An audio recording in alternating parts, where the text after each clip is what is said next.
Hello, everyone. Welcome to episode 8 of the Exodus seminar. Today, we're going to walk through chapters 18, 19, and 20. 18, where Moses sits as judge upon his people. 19, the initial events at Mount Sinai. And then 20, the Ten Commandments. And that will bring the first half of the Exodus seminar to a close. To pick up again, it's August 2022 at the moment. We'll pick up again in January 2023 and hopefully bring it to a close, as well as introducing some of the subsidiary narrative in some of the other biblical chapters. I'll just briefly run through the participants. We have a slight change in lineup today. We lost one participant and gained another. On my left, I have Oz Guinness, James Orr, Dennis Prager, Stephen Blackwood, Jonathan Pageau, and our new participant today, Dr. Larry Arnn, who is president of a wonderful educational institution, Hillsdale College, who's also been down in Miami filming a course on Churchill for Peterson Academy. So Dr. Arnn, thank you very much for extending your stay to participate today, and just let you to say a few more words about yourself, if you'd be kind enough to do that. I'm here as a man who's learned to do what Jordan Peterson tells him to do. And proud to do it, and wonderful to be with you all. Thank you, thank you. All right, so away we go. We'll start with Exodus 18:1, since one is always a good place to start. When Jethro, the priest of Midian, Moses' father-in-law, heard of all that God had done for Moses and for Israel, his people, and that the Lord had brought Israel out of Egypt, then Jethro, Moses' father-in-law, took Zipporah, Moses' wife, after he had sent her back, and her 2 sons, of which the name of the one was Gershom, for he said, I have been an alien in a strange land. And the name of the other was Eleazar. For the God of my father said he was mine help and delivered me from the sword of Pharaoh. These names in the biblical context obviously have the broader meaning that's attributed to them in the text. It's confusing if you don't know the names, but that's the reason. And Jethro, Moses' father-in-law, came with his sons and his wife unto Moses into the wilderness. Forgive me, I'll explain the word, and it'll be very interesting. Please do. So Eliezer, El is God. Israel is a struggle with God. So El is known to most people who study the Bible. Eli, as in Eliezer, is my God. Ezer, I'm only pointing this out because it's very interesting. Ezer is helpmate. It is the exact same word used for Eve in the creation to Adam. So it is a big deal to be an Ezer. It is not, it doesn't diminish Eve's status, as some claim, to say that she is a helpmate, because anyway, the next word means equal to him. But I just want to, so Eliezer, my God helps me, or is my helper. And that's one of his sons. And what do you think is there a particular symbolic significance of the name Gershom? That's often famously translated as stranger in a strange land. Well, that's what I mean. Ger is the word whenever the Bible uses love the stranger. It is Ger, as I pointed out, means really resident alien. Right. And Sham just means there. Right. And so the stranger in a strange land is also represented in the narrative context here as one of Moses' sons. Yeah. So something very It's like close the transition itself. You can see in the name of his 2 sons the difference between the time in Egypt and now this new period that they're going through. So that's echoed as well. Yeah, like a little microcosm is in his own family of what the whole story of Israel is. Like your family is a microcosm of the current events in the society, inevitably. And Jethro, Moses' father-in-law, came with his sons and his wife unto Moses in the wilderness, where he encamped at the mount of God. And he said unto Moses, I, thy father-in-law Jethro, am come unto thee, and thy wife, and her 2 sons with her. And Moses went out to meet his father-in-law, and did obeisance, and kissed him. And they asked each other of their welfare, and they came into the tent. And Moses told his father-in-law all that the Lord had done unto Pharaoh. So what have you been up to, Moses? It's like, well, there was a sequence of plagues, and there's this whole Red Sea thing. How about you, Jethro? Yeah. And how's every little thing? And Moses told his father-in-law all that the Lord had done unto Pharaoh and to the Egyptians for Israel's sake, and all the travail that had come upon them by the way, and how the Lord delivered them. And Jethro rejoiced for all the goodness which the Lord had done to Israel, whom he had delivered out of the hands of the Egyptians. And Jethro said, Blessed be the Lord, who hath delivered you out of the hands of Egyptians, and out of the hand of Pharaoh, who hath delivered the people from under the hand of the Egyptians. Okay, so now he's a priest of the Midians. So what's he so happy about the Lord working on Israel's behalf for? Does that seem... How distant the people were the Midians? Well, I think it's a deliberate contrast. I mean, we've seen throughout Exodus that it's often the Gentiles, it's the non-Jews who are cast in a favourable light, as a point that Dennis made earlier in the week. So, and there might also be, I think, because it's this strange intrusion of this story in chapter 18. I mean, it's just a real break from the narrative. Right. And I think similar events are described in Numbers and even Deuteronomy, where it's after the events on Sinai.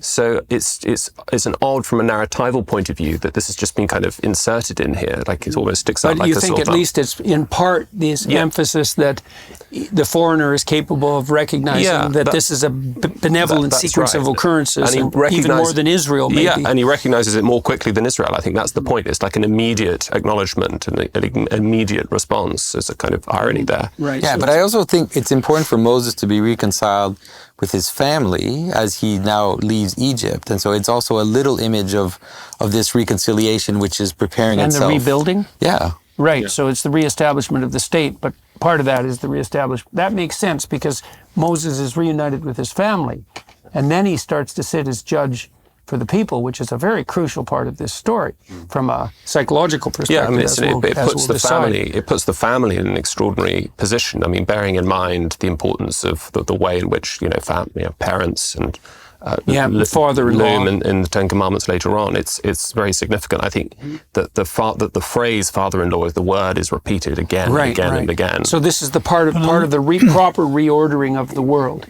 But another way of seeing it, liberation. And then you've got in 19 and 20 people formation.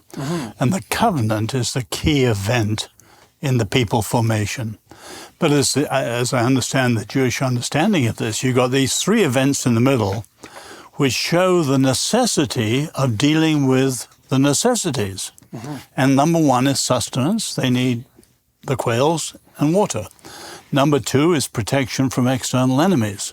And number three, we're coming to, you need some primitive ordering, administration. And that starts here with the family. It starts here with Jethro. But also with what Jethro is going to recommend. Right. And it's very interesting but that Jethro who recommends his system is not enough. No. And what the Lord gives in the covenant is richer, deeper than anything that Jethro brings in. And that's how I see it, these three things. Yeah, I think that's right. There may be a contrast too with Amalek. So it's as if the Gentiles are presented both as foe and as friend. And that will be the story of Israel, of course, the constant... So that the Gentiles aren't automatically enemies. They can see Jethro says next, now I know that the Lord is greater than all gods, for in the thing wherein they dealt proudly, he was above them. Yeah. So I think they're types. Amalek is a type of the hostility and enmity shown towards Israel. And Jethro is effectively the sign, the wise foreigner. Type of the wise foreigner, the friend, and we'll the Gentile see that who welcomes Israel. Continue all through the story up to King Cyrus.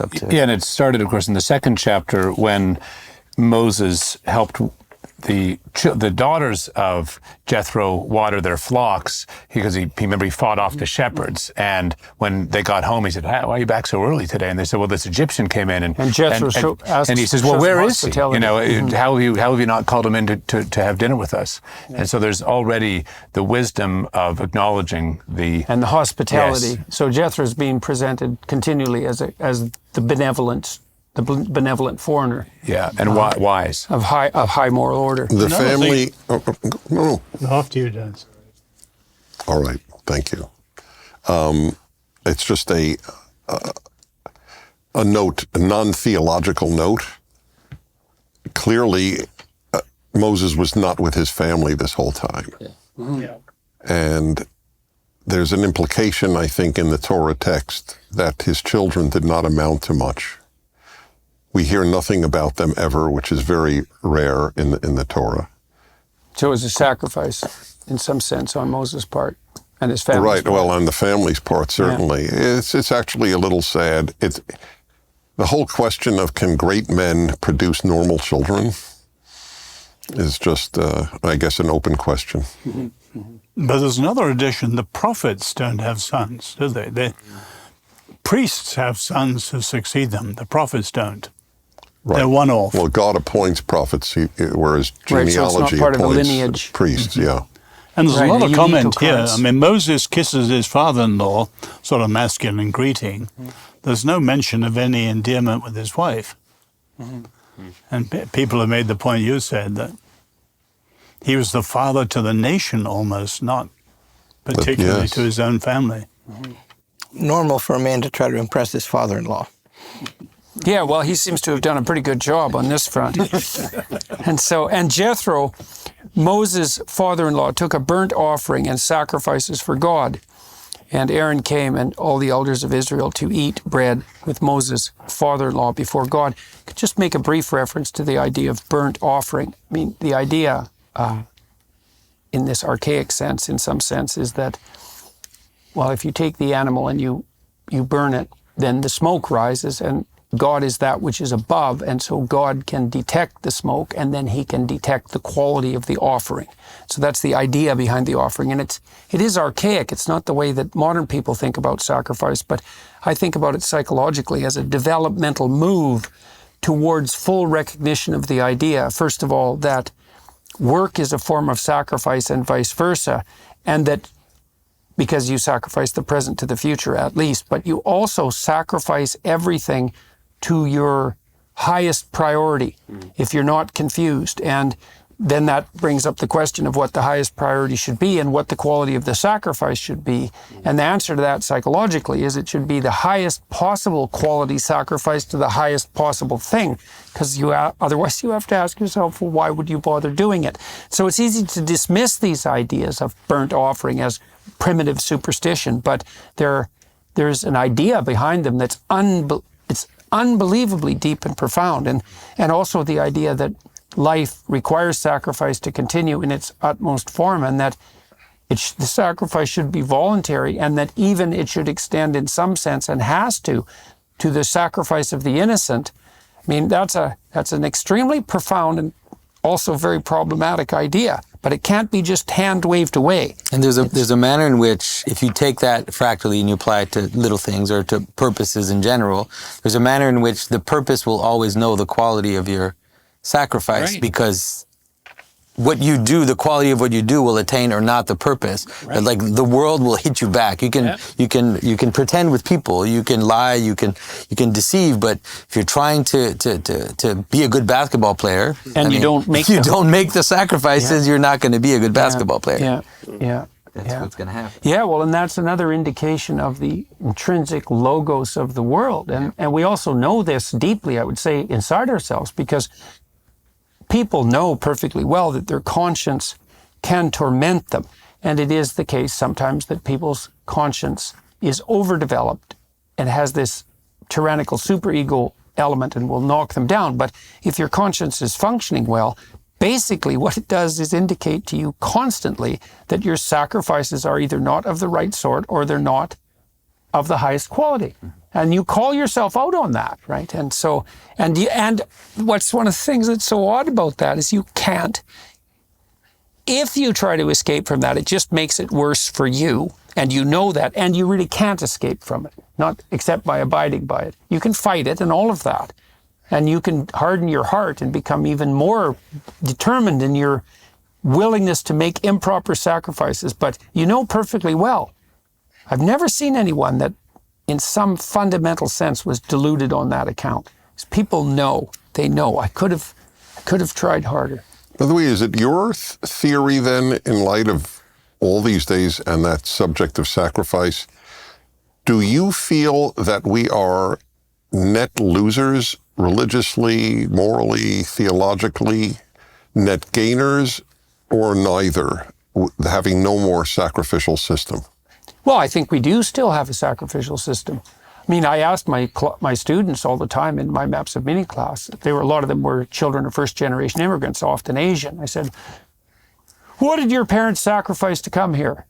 Well, it's like they knew exactly what that meant, and they knew exactly, generally, what they had sacrificed as well. And so we've spiritualized it in some sense, and partly what you see in the entire biblical corpus is the spiritualization, the psychologization of a sacrificial practice. But very specifically, and I don't have an answer. I mean, the fact that we don't act it out. The actual carnal representation of sacrifice, is that a loss that we don't have that? It's a very good question. I mean, part of the question that Jonathan and I have been debating back and forth constantly is, and part of the question that this book raises is, to what degree does what's become abstract still need to be represented in image and action, right? Right. How much does it have to be ritualized? Yeah, and but the there answer is still, we I mean, in don't know. Jewish tradition, there is still, even though it's not a killing of an animal, there still is a ritualized aspect to the sacrifice. Is there some kind of giving, like giving money or giving something which becomes like a... Judaism,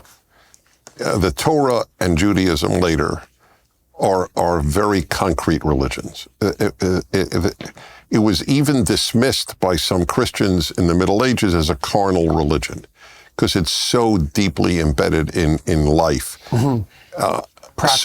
Yes, the abstract is less important than the concrete in many ways in the Torah and in Judaism. But I'm asking this, I don't know if you know this, I'm sure Oz knows this, but many religious Jews still pray daily for the restoration of the sacrificial system, that the temple be rebuilt, and specifically so that we can sacrifice again. And there's no denying the drama of blood and death. Right. So you would not dismiss that prayer as odd. I tend not to dismiss anything that's extraordinarily peculiar out of hand, right? Because there's usually something lurking underneath it. But I mean, in Christianity, obviously, you still have a sacrificial... We believe we still have a sacrifice. We participate in the sacrifice of Christ. Right. It's not a... It's not a repeated sacrifice, though, isn't it? It is a participation, a perfect memory in the participation of the sacrifice of Christ. It is an unusual period. AD 70 is when it disappeared, isn't it? Right. Destruction of the temple. And they shifted from the temple to the synagogue, and from, if I understand it rightly, Dennis, from sacrifice to prayer.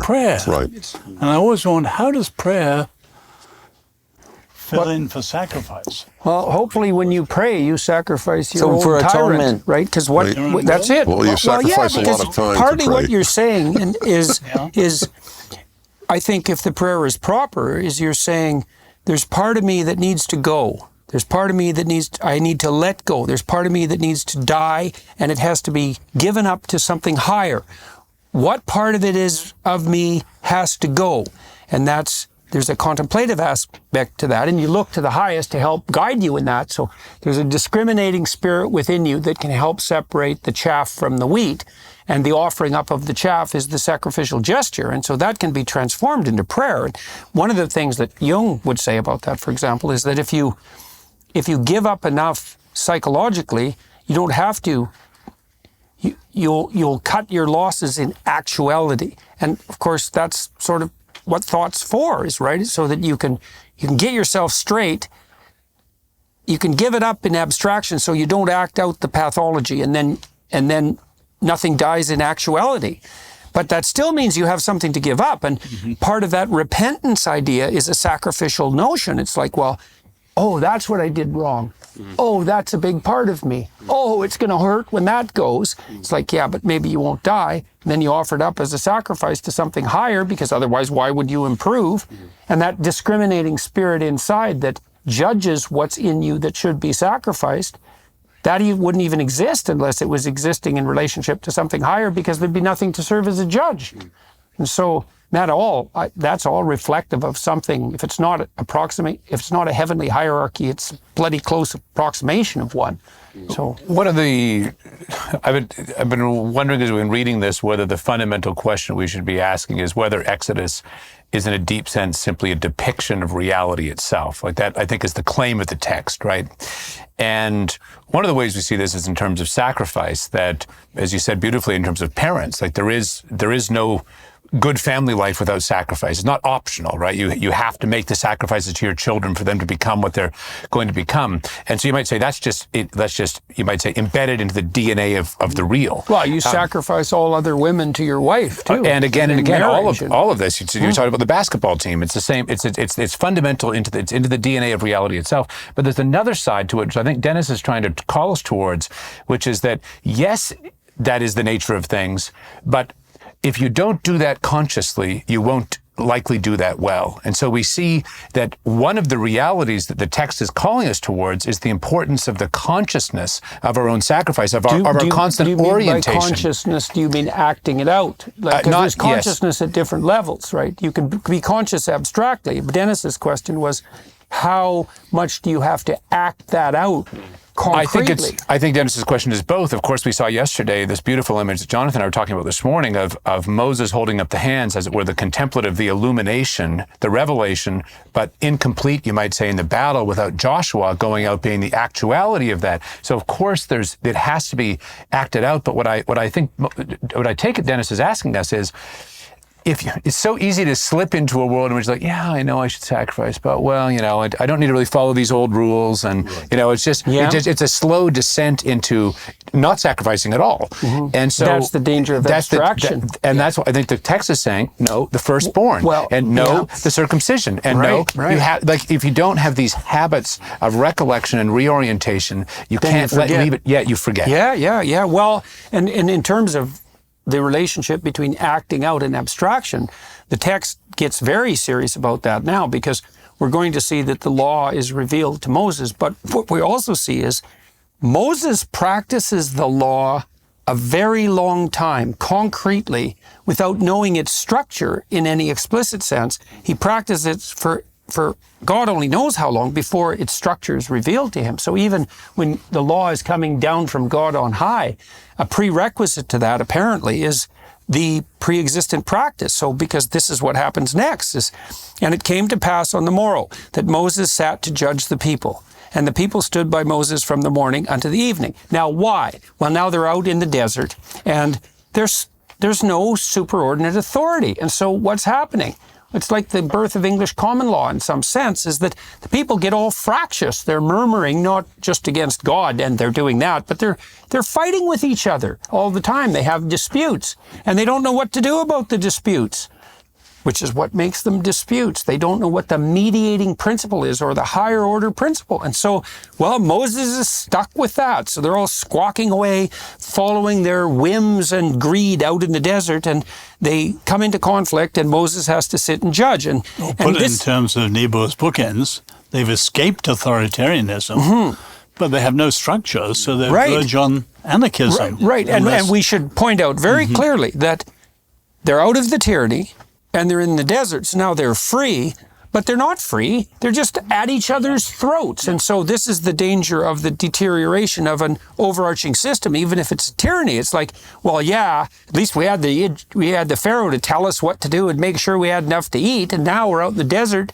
and we're completely useless, and we're at each other's throats. And that's the freedom of no structure in the desert. Disordered, And we see this again and again in the wake of the big liberation movements. The French Revolution, of course, the Russian Revolution, in fact, even English Revolution too, even a revolution inspired by Exodus itself. There's a liberation. That's what the king was for. Exactly, which leads to just a kind of sort of anomia, complete lawlessness. And that's the anarchy that the idiot anarchists are always trying to promote. It's like, if we just get rid of all structures of order, and the libertines do the same thing. It's just to be paradise on earth. It's like, no, it's just like a descent into this Hobbesian animalistic chaos. And And then the way the Rousseauian types deal with that is they say, well, people are only evil because society made them so. It's like, that so shows you don't really know very much about people, and you better bloody well be sure you're not around in the aftermath of your revolution. So, because it's also often, it's so Lord often of the Flies. The case that, the Lord of the Flies, it's very often the case too that it's the people who are naive about the utopian structure of the post-revolution order that are the first sacrificial victims in the consequent desert. Robespierre and the Girondins in 1793, well, 1794. And the old Reds in the Soviet Union, it's like they were gone real Os fast. Guinness credit. Os Guinness's theory, which I 100% subscribe to, is the battle today is between the Sinai and the French Revolution. It's 100% correct. That seems right. And I'm happy to publicize you as the author of that notion. So do you want to elaborate on that briefly? No. Oh, you mean in terms of America? Well, or America was founded with this ordered freedom, and now everything's coming down from the French Revolution, postmodernism, identity, a whole lot. Right. Is a completely different view of revolution. Yeah, and it's a Luciferian view in many ways, I think. This is a founding moment, and it's also a return to nature, right? Compare these conversations in this with the ones when Moses is talking to Pharaoh. God's not making anybody say anything. And he's got his thumb on the scale when Moses doesn't want to have the conversation, you got to have it. Pharaoh wants to agree, God hardens his heart. In other words, he's pushing an outcome.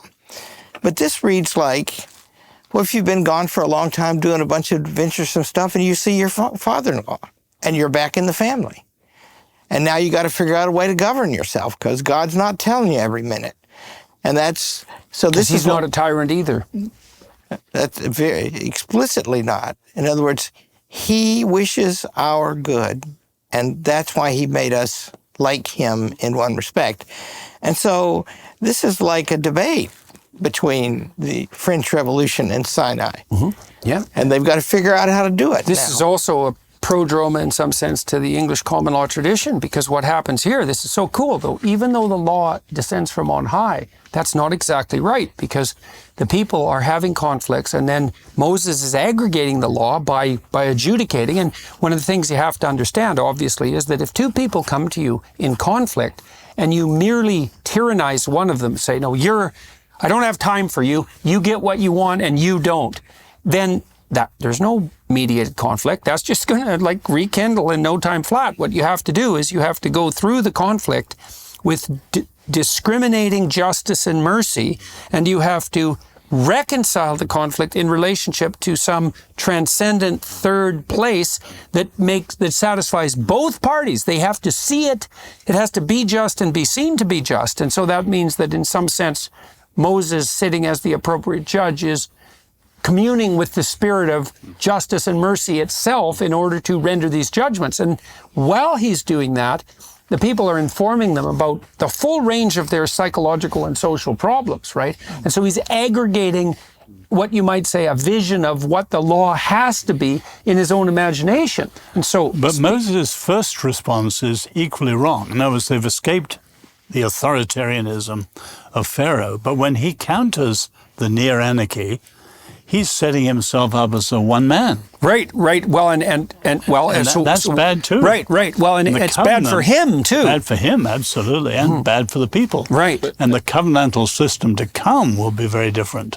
Right, and we see the emergence of that realization right in this part of the text as well. So he's not Pharaoh, but there are incipient dangers in what he's doing. Right. There's a temptation there and a danger. I think it's important I think the analogy with the English common law is a very, very good one. But in the English common law, you have the development of a system of law based on concrete disagreements, contractual disputes. And what's going on when a judge is trying to, Blackstone is the great sort of father of English common law jurisprudence. what's going on there, as Blackstone says, is the discernment of the principles of natural justice. Yes, It's not as exactly. if the judges It are has to just be. often we use the phrase judge-made law to distinguish from statute law. That's not what's going on. The thought discovering. is it's judge-discovered law. And I think that's part of the significance of the figure of Jethro. He's, as it were, he's outside the people of Israel, but he still sacrifices not to Yahweh, but to Elohim in verse 12. So he's still got that, and as we'll see, he starts to give very sensible advice. But it's not, as it were, revealed reason. It's natural reason. It's the reason written on the law, written on the hearts of the Gentiles. Well, you can tell that if you're having a dispute with your wife and the two of you commune in relationship to the dispute and you come up with a solution, the reason you regard it as a solution in some real sense is because it follows the laws of natural, I would say the optimal balance of justice and mercy, because you both say, oh, that will work. And not only will that work, but that satisfies me and it satisfies you, and then it satisfies both of us, or maybe we're really in a good situation and we think that's an even better solution than either of us wanted. It's not like that's arbitrary, right? Not at all. And I think that's why this theme of creation, the giving of the creation of the natural order, and the creation of moral order that's about to emerge are seen as completely intertwined. That is to say that, creatures bear within them a kind of, at least in an embryonic form. Yes, a nascent form. A capacity to discern the principles of moral order. Yeah, well, you certainly see that in animal behavior, and the sophisticated animal behaviorists who exist now have laid out very clearly, especially Frans de Waal, the nascent emergence of something like an iterative sense of reciprocal justice among, say, chimpanzees, other primates. Clearly, you can see it in rats, complex social animals. There's a sense of reciprocal justice, something like that. It's nascent, right? Because it's not representational, but it's nascent in Moses too. At this point, he doesn't know the law.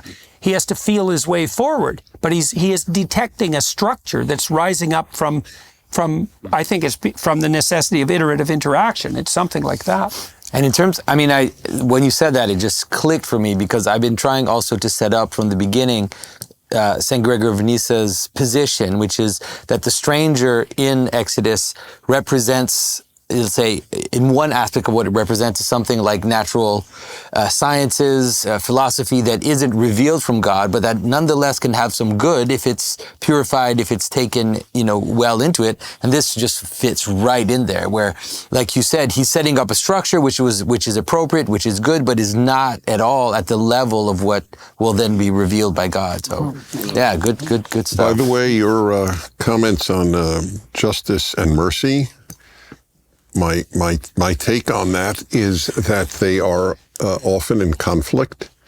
Justice is you can't have both at the same time often.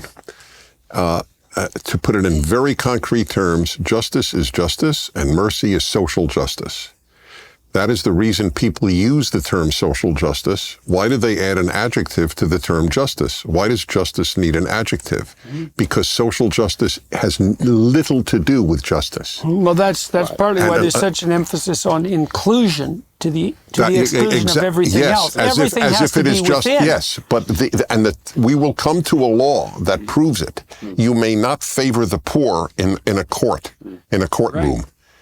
Mercy favors the poor. Justice favors who is just. Right. Well, they are not the same, and it is truly, again, it is biblical versus modernity. Modernity favors mercy. The Bible favors justice. I couldn't agree more, Dennis. And that's I think the adjective social is completely redundant, because I think justice is intrinsically social. There is no justice. A man on a desert island, there is no justice. He doesn't owe himself anything. Right. It's justice is something, a term that can only be applied in society, right? between people. So I would take some exception to the juxtaposition of justice and mercy.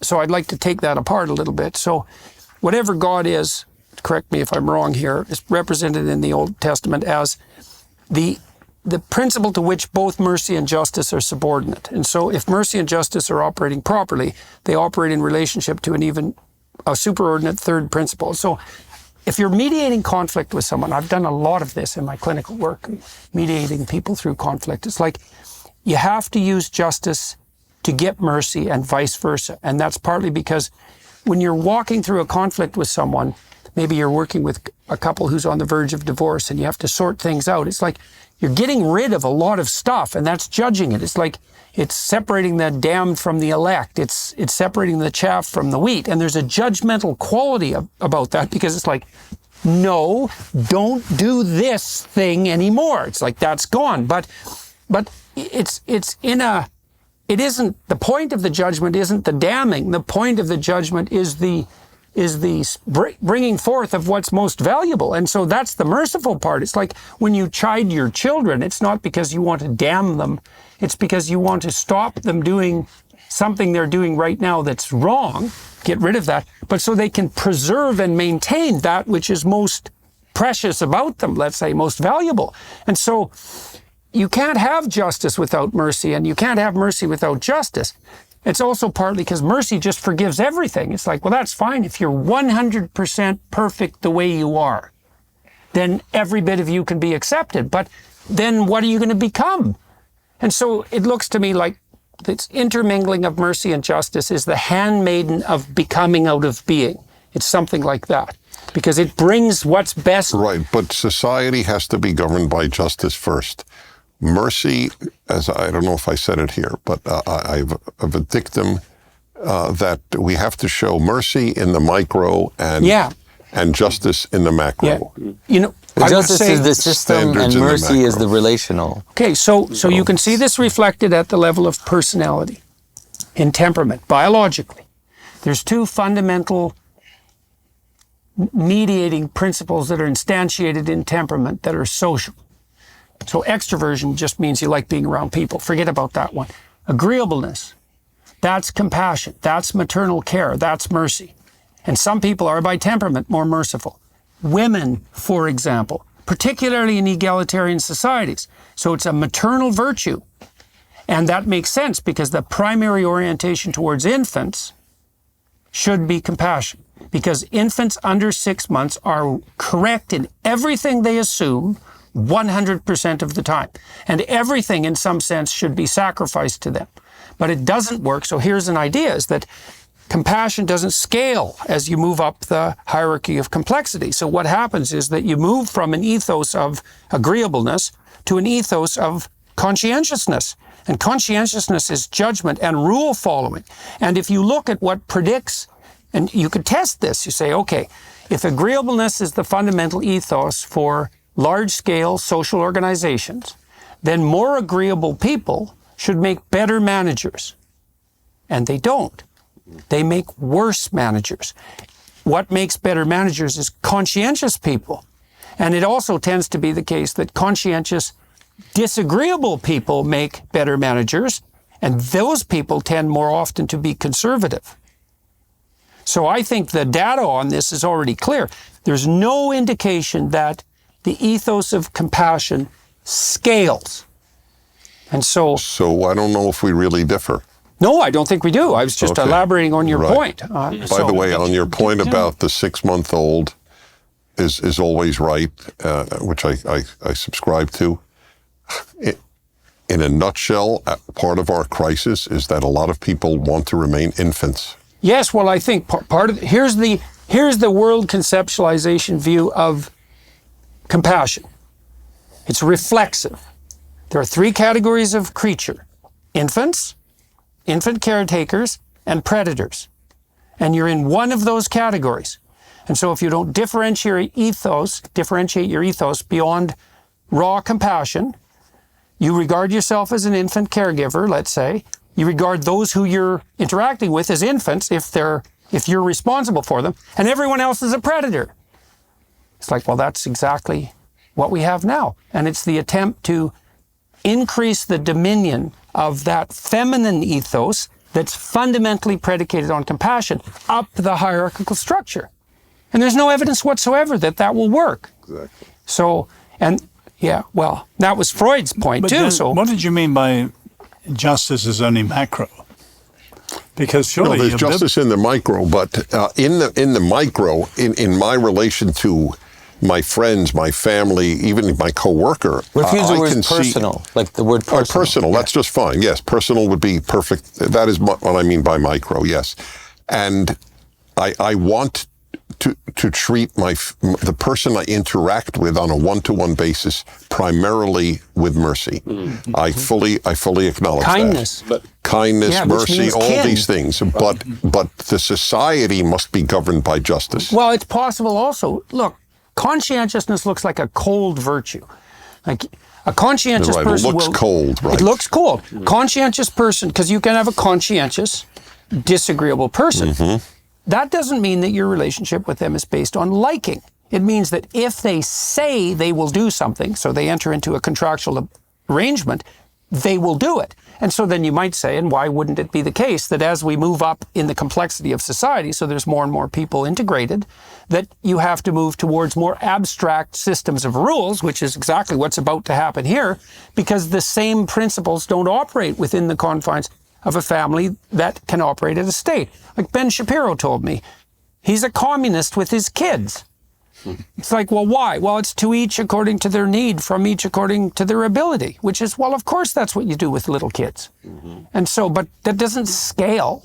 There's no reason to assume that something that works at the micro will necessarily work at the macro. That lots of times that That's doesn't why happen. we shouldn't choose leaders based on whether they're nice. At the same time, I think we have to be careful not to overly anthropomorphize the divine attributes. I mean, it can be merciful to show justice, and it can be just to show mercy.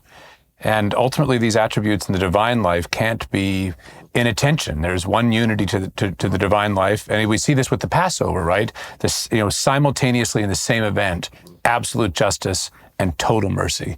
And so, while I think these things are true in the micro and the macro, these are very important distinctions. I think if we're talking about the principle of all things, we have to de-anthropomorphize the question. And when Moses is sitting, we'll start with 13 again, 18:13. And it came to pass on the morrow that Moses sat to judge the people, and the people stood by Moses from the morning until the evening. So this is just happening nonstop here. And when Moses' father-in-law saw all that he did to the people, he said, "What is this thing that thou doest to the people? Why sittest thou thyself alone?" That's to your point, Oz. Alone might not be the right way to do this. "And all the people stand by thee from morning until evening." And Moses said unto his father-in-law, being a conscientious person, "Because the people come unto me to inquire of God. When they have a matter," I love that word too, a matter. It's such a weird word, matter, because it means mother and it means matrix. And we're materialists, so we think things are made out of matter. But we also say, what's the matter? And that matters. And there's an implication there in that word that what's the matter is real, and that the fact that something matters is also real. And so we have an intimation within the word matter itself that there's an element of reality that's about what matters. And so when Moses says, when they have a matter, something's come between them that causes conflict, and it's real. That's why it's a matter. And out of that matter, you can extract out the principle of order. You're right to emphasize that, by the way, from the Hebrew, because this modern translation that I unfortunately chose to use my commentary on, and I correct it very often, the Hebrew is thing. And they translate it as dispute. That's not correct. The Hebrew is the simple word, davar means thing. There's no question about it. So you're right. That's what it is.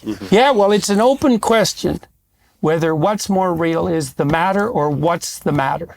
It's really an open question, and we don't know how to answer that, because in some sense we can abstract and we can say the objective matter is the most real. But that isn't how we act.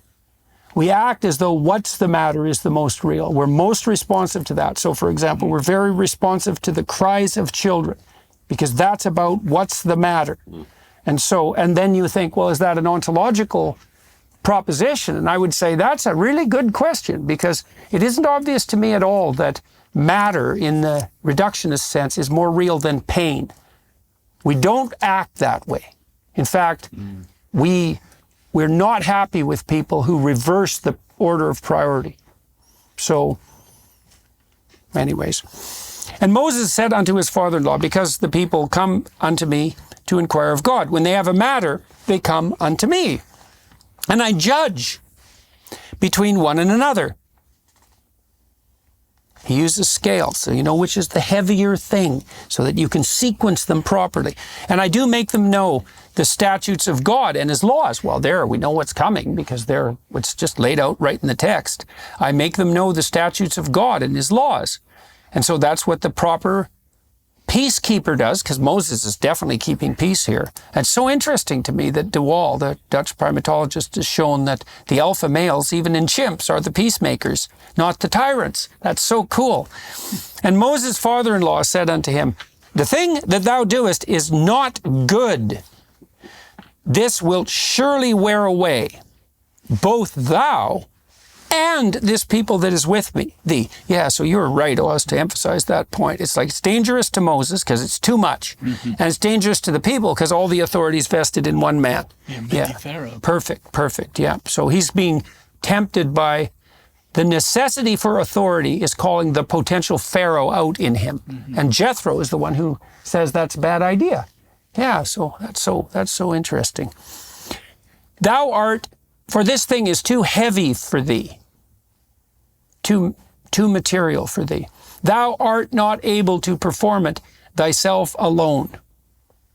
Hearken now unto my voice. I will give thee counsel, and God shall be with thee. Be thou for the people to Godward, that thou mayest bring the causes unto God. So he's telling Moses to remember that he's acting as judge, but fundamentally the judge here is God. And then Jethro's also pointing out that if Moses had any sense, he'd be distributing the responsibility. And so that's cool too, because Moses is a prophet of God and guided by God, but even so, it's not up to him to do everything. He should be distributing the responsibility in as much as possible, because everyone else needs something important to do. And because if he takes all the responsibility unto himself and all the glory, then it's Pharaoh time again in the desert.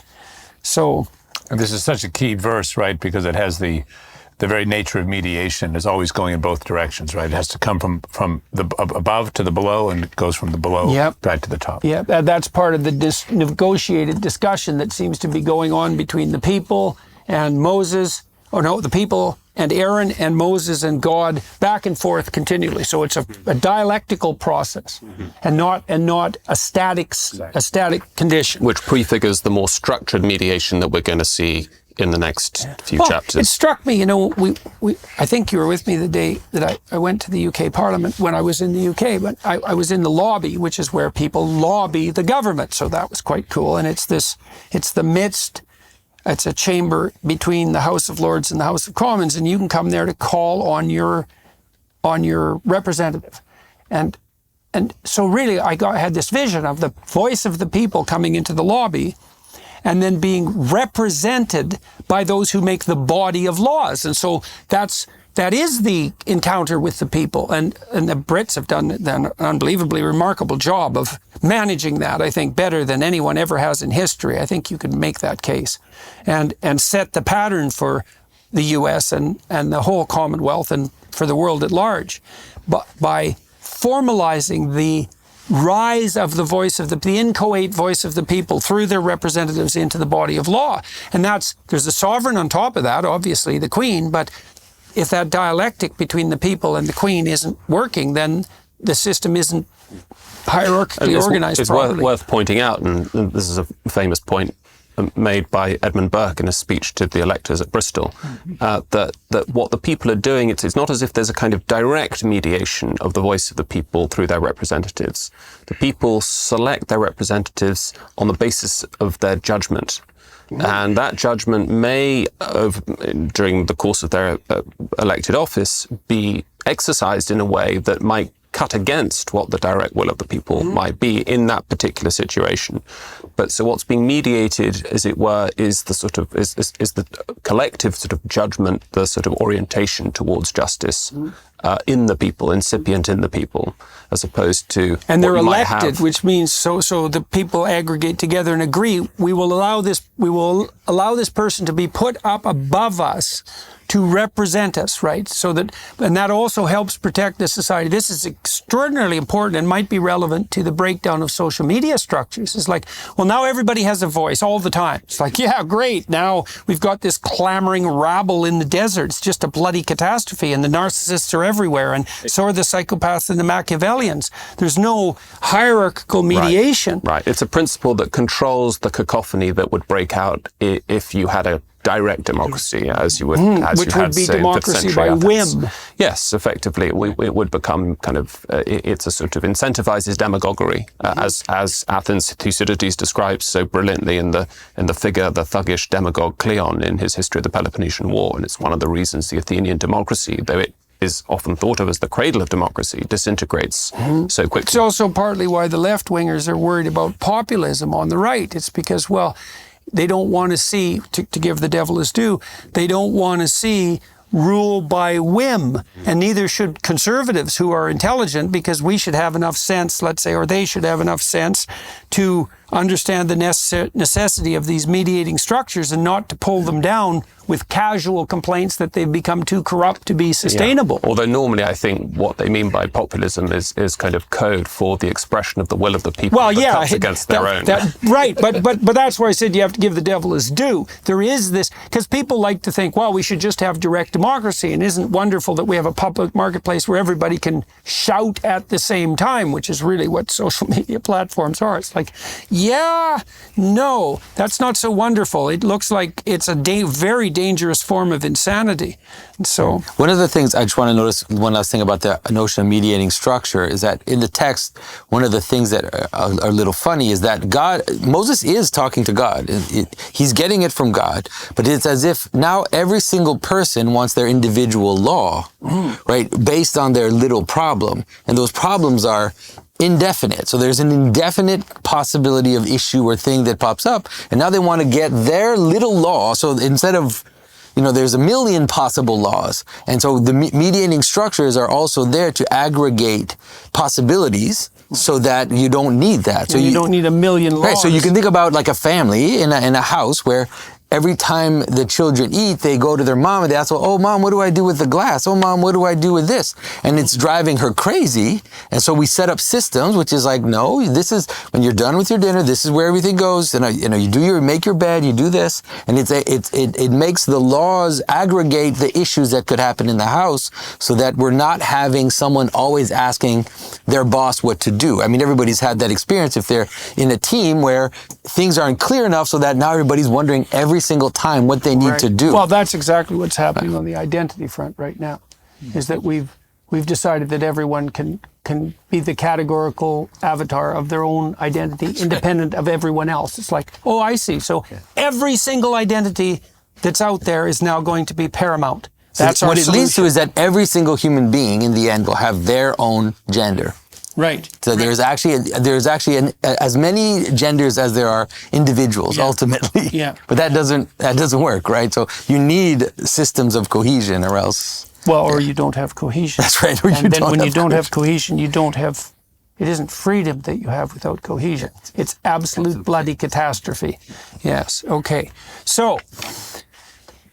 Be thou for the people to Godward, help lead them upward, that thou mayest bring the causes unto God. And so Moses is also mediating between the people and God, which is what a good representative should be. And thou shalt teach them ordinances by which they arrange themselves, and laws, and shalt show them the way wherein they must walk. And that metaphor is used because a law, see, if you mediate a principle between you and your wife, it isn't just that it satisfies the dispute, it's that it makes the dispute unnecessary moving forward. And so now you have a way to walk with her again in accordance with this principle where there's no conflict. You can both walk together. So the natural justice principle not only has to satisfy the emotion that's generated by the conflict, but it has to show a clear mediating path forward that's reciprocal and maintainable. And so, and our sense of that is an orientation sense. Our sense of that is what enables us to decide that a solution is a good solution. As we come to the next verse, about the 4 characteristics of a leader, please note what's missing. And the work that they must do. Okay, so now you have the principles, and that tells you how to walk forward, so it's active, but also what you should sacrifice to, because you sacrifice the lower to the higher constantly, and the work that they must do. Moreover, thou shalt provide out of all the people, this is so cool, able men, such as fear God, men of truth, hating covetousness, so they're not selfish, and place over such them to be rulers of thousands and rulers of hundreds, rulers of 50s, so and rulers of 10s. Capable, God-fearing, men of truth, hating corruption. It's really corruption, not covetousness. Doesn't matter. Same thing. What's missing in the type of person who should become a leader? What I was talking about. Doesn't say a word about compassionate men. So I thought this, when the Americans were going to bring democracy during the Gulf Wars, it's like, well, you get rid of the tyrant, now you have a desert.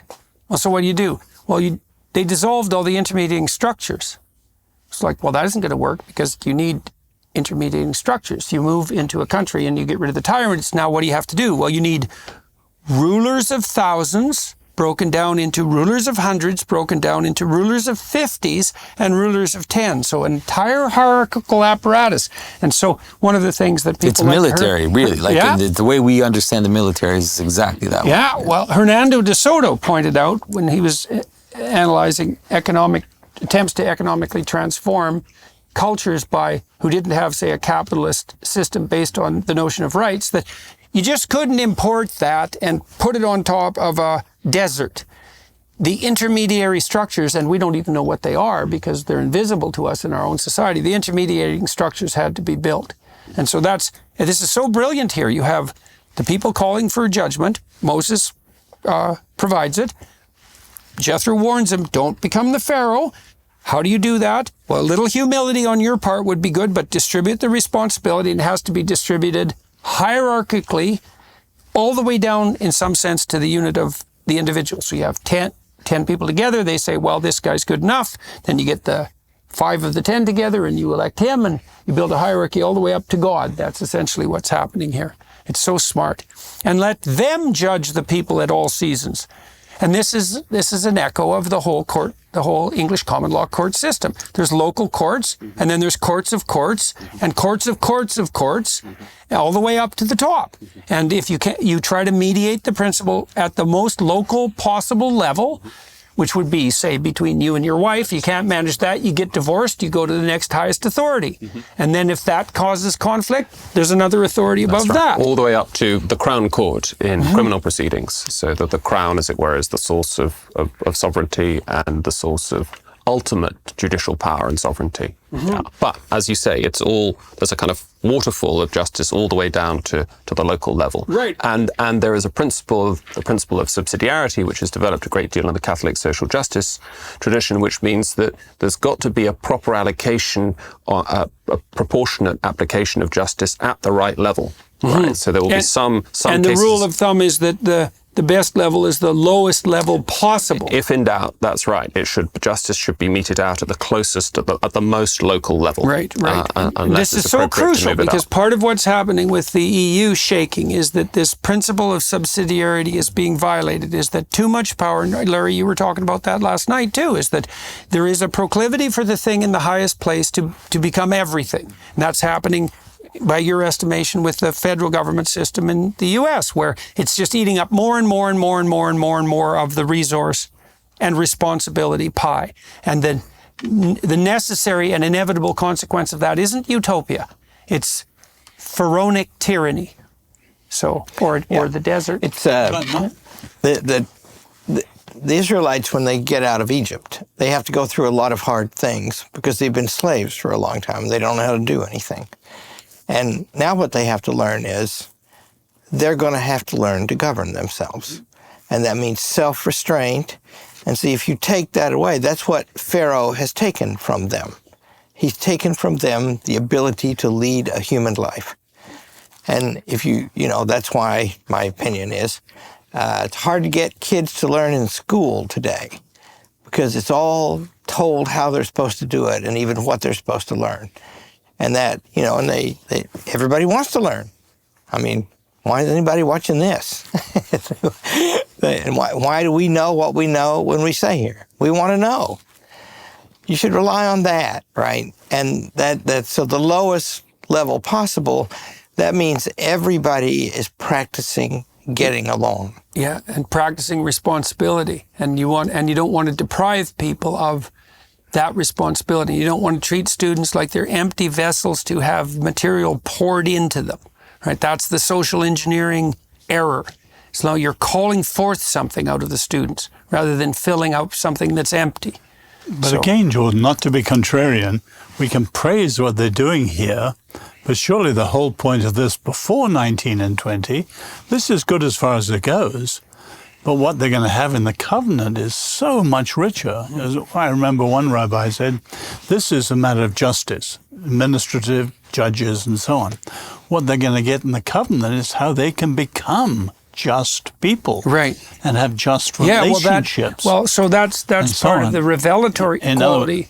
We got to compare this and contrast it with the far greater thing that's coming. Well, you could say it up to this point, even to some degree, this is analogous of the organization of an animal social society. So in a complex animal social society like the chimp societies, say, there is hierarchical organization, but there's no superordinate principle that's revealed. It's not like the chimps know what principle they're governing themselves by when they govern themselves properly.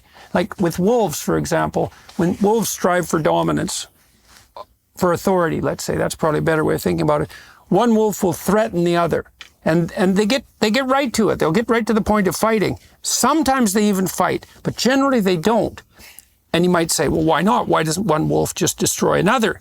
And the answer to that is something like, well, who's going to bring down the moose? Like, you need the wolf along with you. And so the way the wolves have learned to deal with that, or are biologically prepared to deal with it, is that they'll bristle at each other, and then one capitulates. And when he capitulates, he rolls over and shows his neck, and that means the other wolf could kill him.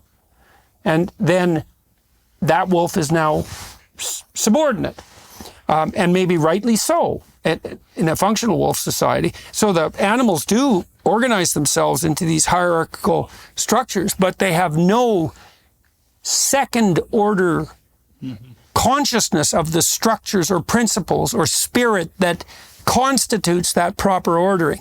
And it's the case, and it's presented this way because when Moses has the law revealed to him, it's a blinding revelation, right? So it's an event of cosmic significance. It's something like the dawn of self-consciousness in the Garden of Eden. And so that snapping into accordance of the propositional and imaginal on top of the procedural is presented here as a revolution in human cognitive function. Can I rightly so. Can I ask if people have any thoughts about these? Dennis was remarking the four attributes. Some seem in a way obvious. I mean, able men who fear God, men of truth. But this hating covetousness, I'm really wondering why is that so fundamental? Not to be covetous, but to hate covetousness. And it's something like. It's the obliteration, that the condition of this whole system is the obliteration of envy and resentment. Well, and you can't be a judge if you're envious, not a just judge, because then it'd be all about you. Right, and the current claim of the current ideological claim, of course, is that everything's about power, right? And the claim here is something like this mediation that Jonathan's talking about can only take place if the individuals who are mediating totally like the individual realization can only take place when the individuals mediating it totally subordinate themselves to that good, without any regard. And it's the opposite. Yes. I think it is the opposite of envious resentment. Right. It's actually the renunciation of a kind of will to power in a profound way. Yeah. And there's something very interesting going on in terms of kind of counterpoint, moving from the Hebraic to the Hellenic. In Plato's Republic, it's striking that the philosopher rulers are expected to live a very ascetic life, no family, they don't get married. They're supposed to kind of cultivate in their lives and their behavior a kind of humility, a kind of self-sacrifice. Self-dispossession. That's a very, very important criterion for the philosopher rulers. And you see, well, with the elevation or the election, let's say, of elders in traditional societies, is the elders are marked by their productivity, but also their generosity. And that would be some combination of agreeableness and conscientiousness. So their love for their own family, but also their willingness to abide by the general social rules and to be generous in their provision. And so that's what makes them moral authority. So this idea that these hierarchies, it's an unbelievably corrosive idea. The idea that human hierarchies always were and must be and always will be fundamentally predicated on power. And you're just naive if you don't believe that. You're naive if you don't think they can be corrupted by power. Yes. But you're cynical and bitter beyond redemption if you abide by the notion that power is the ultimate authority. Part of the genius of the Emperor Augustus when he gets power after the end of the Civil War in 31 BC is that he presents himself as living a very kind of monastic life. He lives in a little hut on the top of the Palatine Hill, and he's saying he launches like a big back to basics campaign, stress on the family, simplicity. He renounces all his titles. That's right, renounces all his titles as he's acquiring more and more power and founding one of the greatest sort of imperial dynasties the world's ever known. It's funny. Now I'm going to make the point I debated whether to make because I don't like to differ with Plato. Who am I? But if the only thing I knew about a person was that he was an ascetic, I would not vote for him. All right, and let them judge the people at all seasons. And let them judge the people at all seasons. Differentiated judgment, very so cool. And it shall be that every great matter they shall bring unto thee, but every small matter they shall judge. So shall it be easier for thyself, and they shall bear the burden with thee. Great management strategy, that differentiation, distribution of responsibility, and the facilitation of local autonomy. It's such a great principle. If thou shalt do this thing, and God command thee so, then thou shalt be able to endure, and all this people shall also go to their place in peace. And so Jethro is definitely a stand-in for God here. So Moses hearkened to the voice of his father-in-law and did all that he said. And Moses chose able men out of all Israel, so functional and productive, and made them heads over the people, rulers of thousands, hundreds, 50s, and 10s. And they judged the people at all seasons. The hard causes they brought unto Moses, but every small matter they judged themselves. And Moses let his father-in-law depart, and he went his way into his own land. All right. Father-in-law does a lot in that chapter. Yeah, he does. He's just Comes in for a few what weeks, you need there. sorts things out, and all right, I'm heading home. Yeah. Exodus 19. In the third month, this is first verse. In the third month, when the children of Israel were gone forth out of the land of Egypt, the same day came they into the wilderness of Sinai. For they were departed from Rephidim and were come to the desert of Sinai and had pitched in the wilderness. And there Israel camped before the mount. Okay, so now they're near a mountain, and that's dead relevant here. And Moses went up unto God, which is where you go, by the way, because up is transcendent and up is towards the heavens, and up is toward the sun, and up is where the head is, and up is where the eye is, and so up is allied for us with elevation, and elevation is allied for us with the notion of moving towards something better. Also solitude, I think, the solitude of, as it were, the sort of sovereignty of God and the solitude of the person who is confronted by God at the top of the mountain. Yeah. The solitude, maybe that's part of that necessity to meditate, right? To be away from the crowd, especially if you're a prophet figure, right? Yeah, but you could also understand it as the mountain itself, as it moves from the many into the one.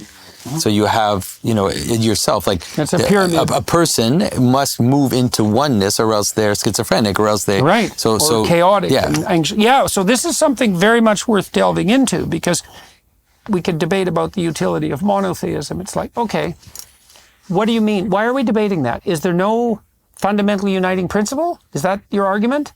And is it not an animating principle, which you have to act out? So is it not a spirit in some real sense? And maybe the most real sense is like, we don't need something at the top of the hierarchy. Okay, fine. Then what? Then there's no direction. Well, what if there's no direction? Well, then there's no hope. Well, what if there's directionless absence of hope? Then you have chaos and anxiety and frustration and terror and bitterness and disunity. And so that means the cost of not putting something in the highest place is all that.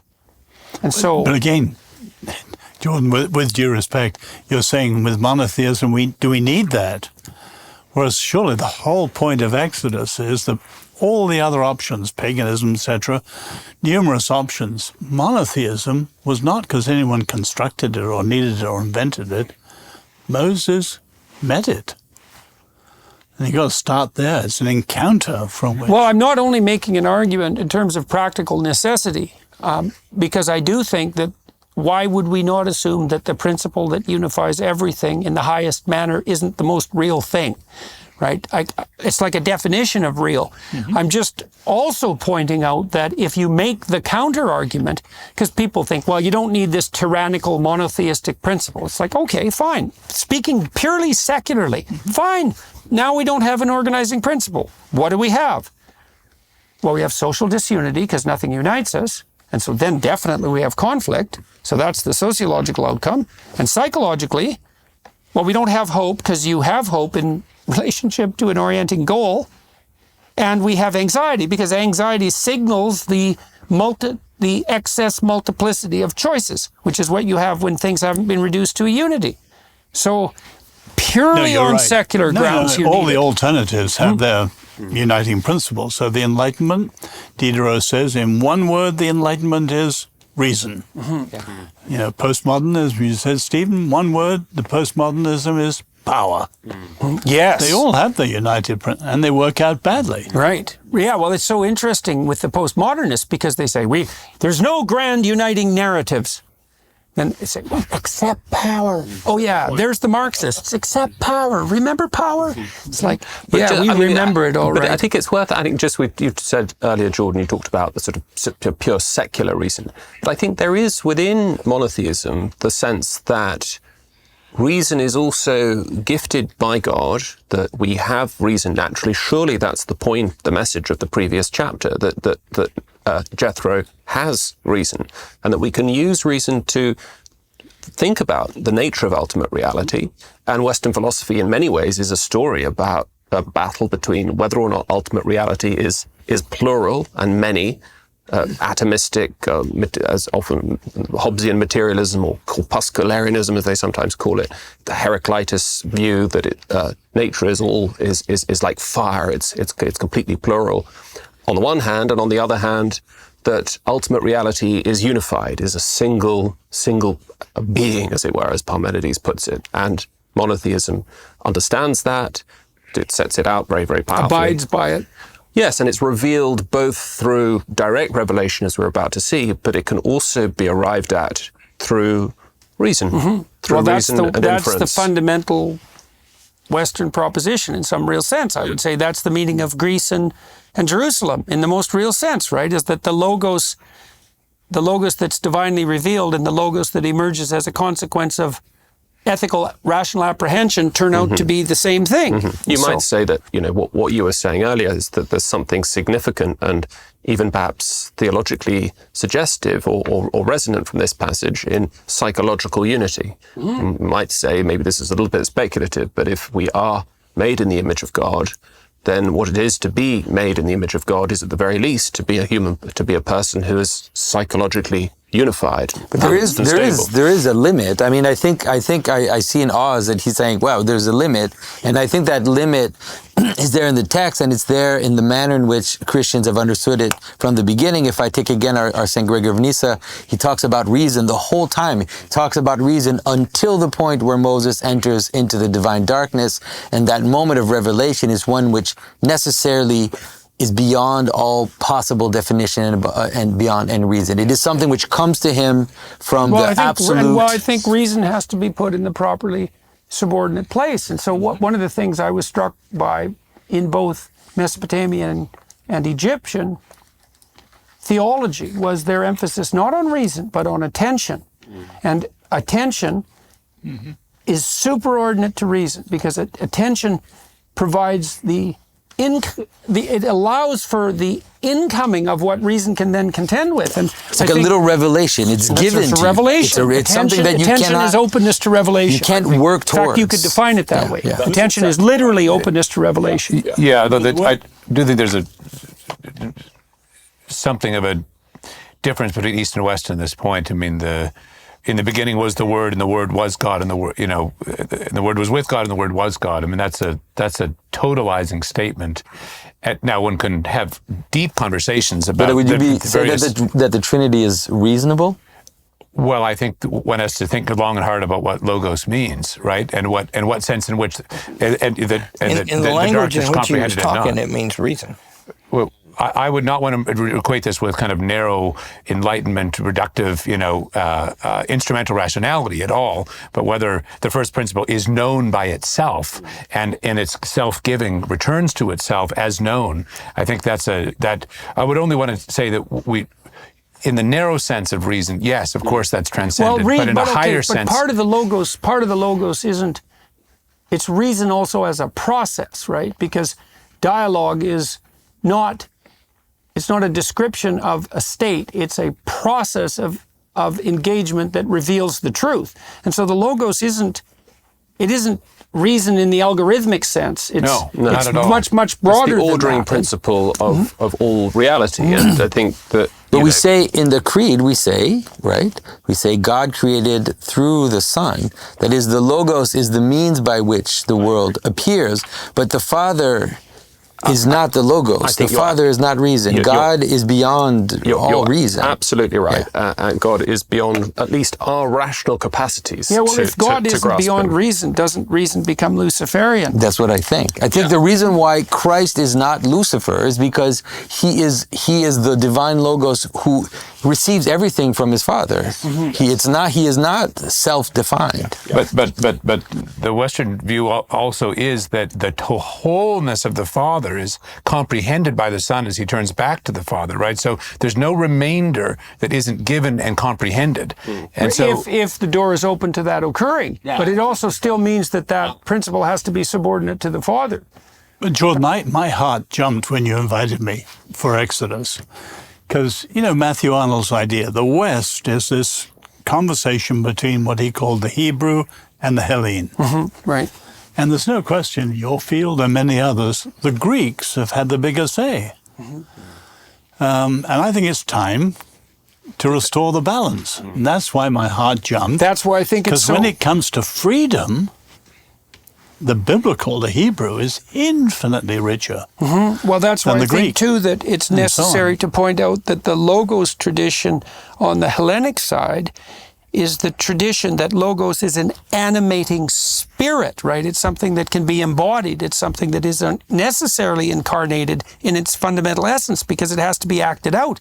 So it's not what happens in the Enlightenment is you get a hyperstress of something like the disembodied rational and abstract.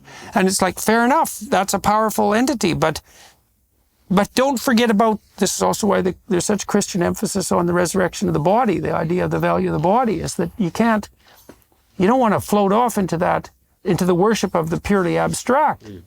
And so... But I think Oz is trying to...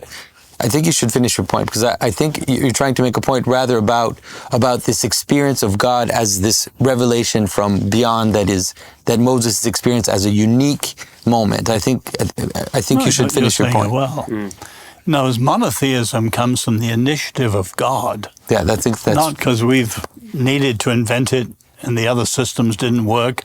This one's better. No. I am who I am. I will be who I will be, etc. It all comes from that encounter with God. And that's why I admire, my background is sociology. You can use psychology or sociology. It interprets, explains a huge amount. But at the end of the day, God says. That's how we come to faith. Short of that, you'd think of that as that manifestation of something like a pre-existent implicit pattern. That's the revelation. It's even more than that. In the sense of God, we're dealing with the notion that it is even beyond pattern. What we're talking about is the infinite source of all things, as revealed Himself to Moses, and that first comes from above. Just in the same way that in creation, the movement starts with God, and we say as Christians, we believe also that grace comes first, right? It's like no matter what you do, without the grace of God, you won't do anything. So it has to flow down from above. And I think Oz, like in defense of Jordan, I think that because I've been working with Jordan for a very long time, and I understand what he's doing. He's in some ways trying to help people. He's talking to secularists who, when you say something like God says, their eyes glaze over and they cease to listen. They don't know what that means anymore. They think that God is just some arbitrary super being that is out there somewhere. God of the gaps. And that God is like just a guy who's equal to us, but he just happens to be God. And now he says things and we're supposed to listen. That's really what many atheist secularists think. But I think to be able to link this to the fact that it reveals a structure of reality that we encounter at every level, whether it is psychology, whether it is science, whether it is sociology, that although we should say exactly what you said, which is that God says, and that is what lays everything out, just like in Genesis, that we're at a point where people don't even know what that means. So we have to be able to build it in their perception from the bottom up and to say, well, if you think that this works this way, you can't have it without the exact same story that we're being told in Exodus. And to lead people slowly, dimly, kind of grasping toward a moment where they'll say something like, we can't do any of. I know what this is talking about. That. If we're talking, I talk a lot on campuses, and I never begin that way. I actually begin very close to Genesis. It's the argument from the necessity of the alternative. Mm-hmm. Right. But again, so I think analogous. Again, we shouldn't think of this as a zero-sum game. That as if that there's an eruption from without, that God just sort of discloses Himself, reveals Himself, and then Moses sort of stands there, receives it, and then hands it down. The whole message of Genesis and Exodus is that there is the created natural order and the created moral order. And as the sort of medieval scholastics used to say, there's the book of Scripture, but there's also the book of nature. That is to say that there are principles of natural reason which absolutely can't attain perfection, can't attain sort of full understanding and comprehension of the divine, and can't understand grasp the specific content of God's revelation. But as it were, there's natural reason can prepare the way. Mm-hmm. Also because God created natural reason. Exactly. It's actually the way in which God made us. Yeah. So it's not like we're completely blind and stupid until. So don't you? I mean, when you're starting with young people, don't you start with something that's obvious to them that it's true, and then work from there? So like, there's a lot of things we know. We know that we're more capable, better than dogs, right? Although some dogs are better than some people, and we know that, right? And so, what's higher about us? And then imagine that perfected. I think that's C.S. Lewis's argument for God that he makes over and over, and it's also all over Thomas Aquinas. And that means that there seems to be an order of the beings, and it seems to go up. Otherwise, what would we strive towards? That's my strategy exactly. Well, they don't even accept any longer. It is quite popular on the left that we're not superior to animals. Yeah, it's because they're. But the they don't thing believe is, that. Dennis, Nobody really they don't. believes They that. don't stop striving. I think they do. The anti-humanist element of the climate change movement, and I don't deny climate change, just for the record, but the hysteria leading to the belief that human beings are a blight on nature, animals are not, is very deep at this time. You know, the movie, The Matrix, you guys watch movies? That's a turning point when Agent Smith is interrogating Morpheus under torture. And he moves the sweat off his forehead and tastes it and smells it. You're a virus. I figured out what the human beings are. They're cancer on the earth, right? And that's... Oh, you see the same thing in the Marvel series where there's a Thanos, who's Thanatos, fundamentally. Thanos. He wipes out half of everything for the good of being. So, yes, this is a very deep problem. On the great issues of our time, I am certain that it's not a matter of faith. I am logically, rationally certain that in America at least, and probably in the West generally, as a generalization with acknowledged exceptions, religious people are far more rational than the radically secular. And as one of the reasons, by the way, that I have come to believe in God is because I realize that my love of reason, what I call my commentary or the Rational Bible, is because I use reason. My love of reason is dependent upon there being a God. Well, Jung, one of the things that really struck me about Jung, and it was a surprise to me when I encountered it, was his insistence in some sense that Catholicism, he just used that as an example, he said, that's as sane as people get. Everything other than that is way worse. And so, despite its peculiarities and eccentricities and medieval madness and all Voltaire, of that. the great atheist, said, I'm an atheist, but frankly, I hope my wife, my butler, my driver, and everyone I work with believes in God. Yeah, very funny, very funny. All right. In the 3rd month, when the children of Israel were gone forth out of the land of Egypt, the same day came they into the wilderness of Sinai, for they departed from Rephidim and were come to the desert of Sinai, and had pitched in the wilderness. And there Israel camped before the mount. And Moses went up unto God, and the Lord called him out of the mountain, saying, Thus shalt thou say to the house of Jacob, and tell the children of Israel, You've seen what I did to the Egyptians, and how I bare you on eagle's wings, way above everything where he could see, and brought you unto myself.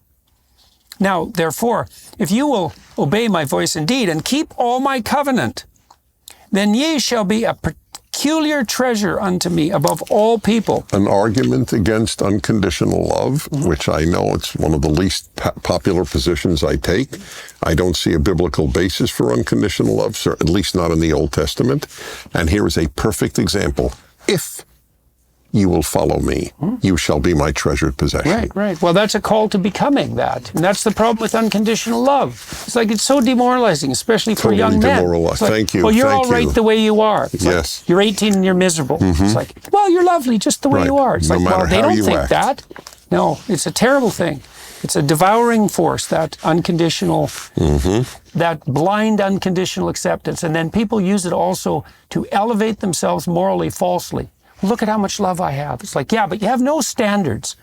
So it's not so clear that what you have is love. It's like it's the devouring mother come back in full force. And that's a mythological trope of no little significance. God bless you. That's Freud too, in the Oedipal that's Freud. He's a great diagnostician. He is. He said the fundamental danger to the abiding spirit of mankind was the devouring element of blind compassion.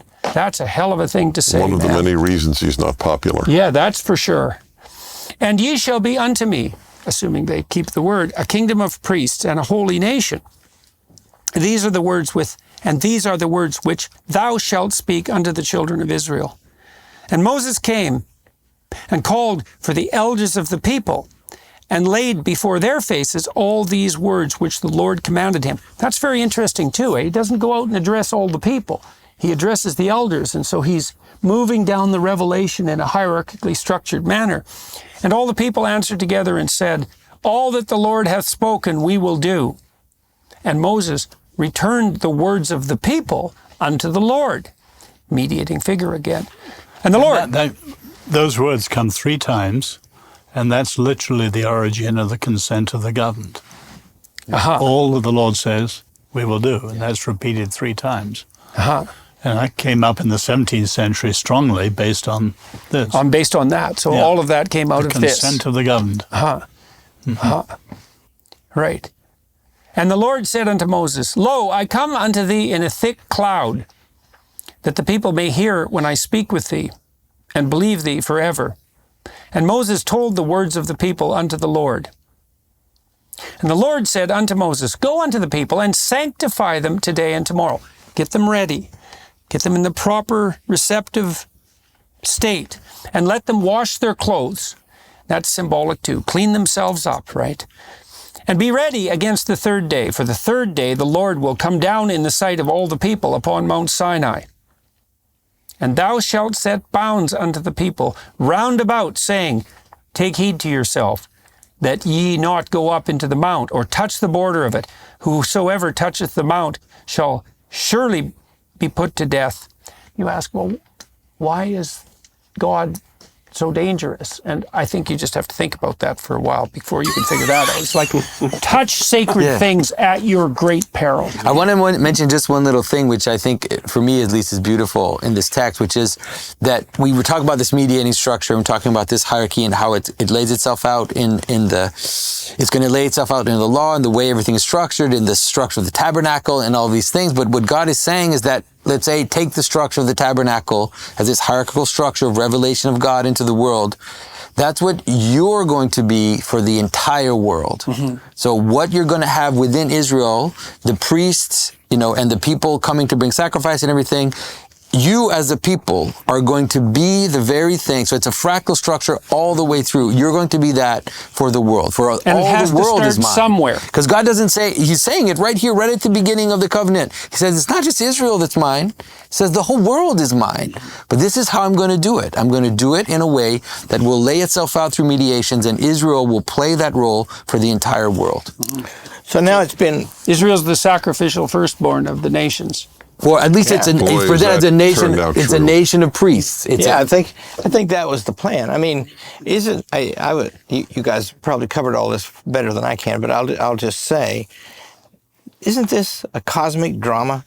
Yeah. This whole book, right? This is God revealing Himself. Sometimes He takes over both ends of the conversation in a conflict to maneuver things into a tremendous display, right? And then the rest of the Bible, that's rehearsing. When the Jews remember who they are, they always rehearse these facts. I did these things so you can see who I am. And that's it. And it still didn't work. Well, but it's not over yet. And also he says all the way along, it won't. Yeah, well, it's a real struggle, right? It's a real struggle. Yeah. Struggle and maybe with God, that's what Israel means. Maybe it's not even a foregone conclusion, That's right. What did you say? That's what Israel means what? Struggle with God. Oh. Yeah, we who struggle with God. We who wrestle with God. That's so interesting too, because it means that the state that's the savior, in some sense, is composed of those people who are wrestling with the weightiest moral issues. And it's the wrestling that's actually the process, that's where the divinity resides, is in the wrestling. That's so interesting that it's in the process. That's why the logos and dialogue is so important, because that's all part of that process of wrestling with God. If America had to be renamed by the founders, I'm just thinking now, it should have been renamed in the light of struggle with God Israel, struggle with the state. That's what America was founded to be, a struggle with the state. Secularists are much more accommodating to the state than religious people are to God. We question more than they do. Well, so then you wonder, when you decimate the highest principle, you still need a highest principle. It's going to come somewhere. That's right. And that's what happens, is the state comes to substitute for God. That's what it is. Yeah, it's the Pharaoh. Yes, definitely. That's right. Yeah. Bring me back to Egypt. So don't be saying that you don't have a highest ordering principle. It's so interesting that the secularist types turn so rapidly. You see this with the humanists. It's like, oh, now your God's the state. You say you don't have God. It's like, yes, you do. Yeah, we were talking just the Pharaoh. We were talking this morning, Jordan, about the cult of reason that was set up in Notre Dame in the wake of the French Revolution, an actual cult with all kind of religious symbolism and kind of liturgies and a kind of focal point. And it's just an extraordinary image that atheism produced is almost immediately a kind of... what was it? Temple of Atheism? Was that what he called it? Culte de la raison. And that was set up in the Notre Dame Cathedral of all places. Temple of Reason, yeah. Mm-hmm. I think it was Chesterton who said that the definition of the madman is not the person who's lost his reason, but who's lost everything except his reason. Mm-hmm. Mm-hmm. Did Chesterton say anything stupid? No. In private, maybe. Every time, what? Just as a joke. In private, maybe. Oh, in private. That's fine, though. That counts. He got it out in private. Chester, I mean, apropos of this, it's attributed to Chesterton. I couldn't verify that he said it, but why not? When people stop believing in God, they don't believe in nothing. They believe in anything. Yes. It's been very hard to actually locate that quotation. I know, that's why I said but yes. he ought to have said it. That's right. No, if It was anybody implicit did, in what he said. it was him. And Right. a lot of what he does say could be distilled into that. Correct. remark. Right. Yeah, well, That's the how thing you is trace Winston Churchill quotes. Too. Yeah, right. It's the same thing. Oh, yeah? Yogi Berra, too? you can't move forward into the unknown without faith. You can't organize a community without faith. You can't organize yourself without faith. And so if you have no faith, you're disorganized. And so if you do organize yourself, then you have faith in something. And if it's not God, then you have to ask, okay, then, no. What is it? Right. What is it? And that's the blindness of the atheist. It's like, They well, say now your so God's their implicit. answer is science. Yeah. That's what they answer. Well, as if good science luck with tells me that. not to murder. Yeah. Or not to steal. Something else. Or to love my neighbor. What are they talking about when they say science? How could that... What is the moral will of science? Right. Science is necessarily subordinate to the ethic of inquiry. Exactly. Yeah. All right. There shall not a hand touch it, but he shall surely be stoned. So you keep your paws off the sacred mount. That's basically the idea. Or shot through, whether it be beast or man, it shall not live. When the trumpet soundeth long, they shall come up to the mount. And Moses went down from the mount unto the people and sanctified them. And they washed their clothes. And he said unto the people, be ready against the third day. Come not at your wives. So that part of that process of sanctification is to control yourself for a while in the presence of the sacred. And it came to pass on the third day in the morning that there were thunders and lightnings and a thick cloud upon the mount, and the voice of the trumpet exceeding loud, so that all the people that was in the camp trembled. So the revelation from above is preparing itself. Great imagery here.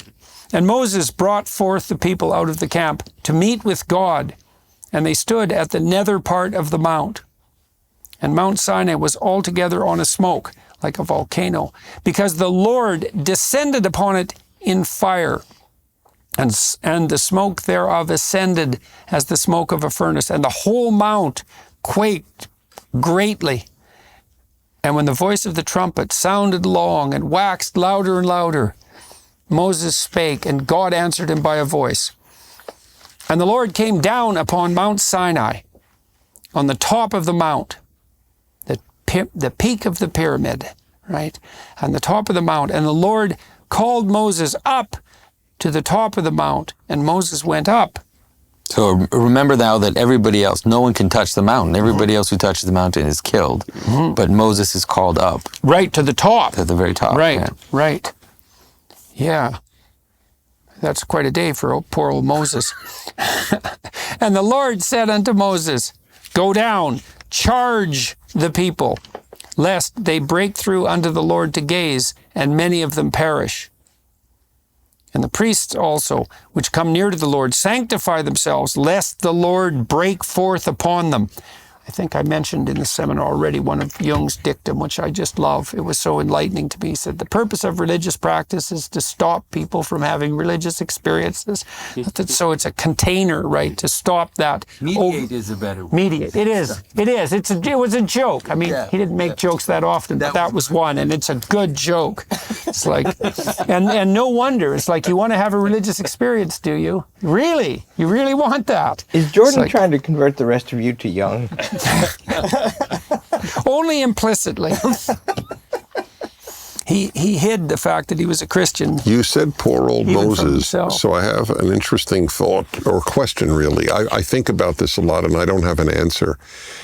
I think most people think, it's back to this miracle idea, but that if they had regular communion, definitive, and it wasn't in a dream, but as man speaks to man face to face, so Moses spoke to God. Don't most of us think if we had that, how happy we would be? Yeah, but I don't know if Moses was all that What's happy. left of you would be happy. It's a little pile of dust about this high. It's Right. like- Well, yes, that's if we saw all God, the we rest would is burned away. disintegrate. All right. Yeah, it's but the burning away part is the annoying part. But it is an interesting question. Why wasn't he happier? Even he wasn't allowed into the promised land, and it's a great lesson. None of us gets into our promised land, and I find great comfort in that. Yeah, yeah. But nevertheless, it is an interesting question for all of us who sort of bank everything on relationship with God. And as important as that is, it's not everything.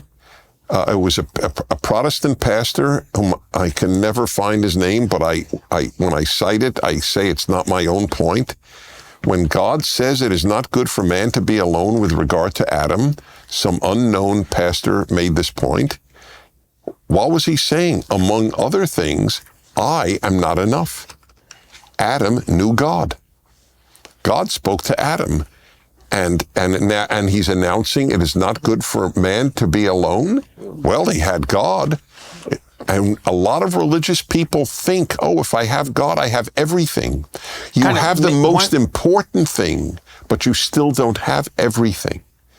We not need much each other. We need humans. There's not much reason for the creation otherwise. That's is right. there? Perfect. Yeah, That's exactly yeah, right. Yeah. So, and the priests also, which come near to the Lord, sanctify themselves, lest the Lord break forth upon them.